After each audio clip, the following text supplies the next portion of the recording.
The storm did not announce itself politely. It tore across the mountains like it had been waiting years for permission, dragging thunder behind it and cracking the sky wide open above Copper Ridge. By the time the first drops hit the dusty main road, the air already smelled sharp and electric, heavy with trouble. Diana Mercer stood at the front window of the Ridgeway Hotel, watching the clouds swallow the late afternoon sun. She had lived in this town long enough to know the difference between a passing rain and a storm that intended to stay. This one leaned low, dark and bruised, pressing down on the ridge like a threat. She closed the curtains, just as the wind began to howl. The hotel was quiet to quiet. Summer travelers had already moved on, and the miners had gone home early. Sensing the weather turning, Diana liked the stillness. She had rebuilt this place after the fire 2 years back. Board by board, loan by loan, grief by grief. Silence meant control.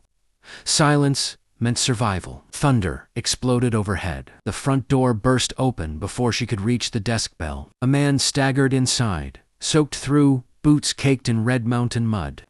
Rain followed him like an unwanted guest. Splashing across the wooden floor Diana had scrubbed barely an hour earlier. Door, she snapped automatically. He shoved it shut with his shoulder as wind slammed against it from the outside. When he turned around, lightning flashed through the front windows, illuminating his face in harsh white light. Tommy Hale. Her breath, caught, sharp, and painful, like she'd stepped into cold water. Of all the men in Copper Ridge, of all the places a storm could drive someone, it had brought him here. Didn't think anyone would be open, he said, voice rough, eyes already scanning the room, like he was planning an exit. We're open for guests, Diana replied, steady, despite the sudden tightness in her chest.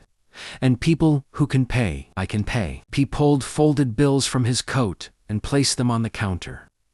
Their fingers nearly touched when she took the money. Nearly, but not quite. Still, the contact lingered, uncomfortably familiar. Thunder rolled again, closer this time. The lamps flickered. The road down is gone, Diana said. Mudslide came through an hour ago. Tommy nodded once. I figured. She hated how calm he sounded, as if being trapped by a mountain storm in the one place that still held her past didn't matter. If you want to hear the full story, click the title below.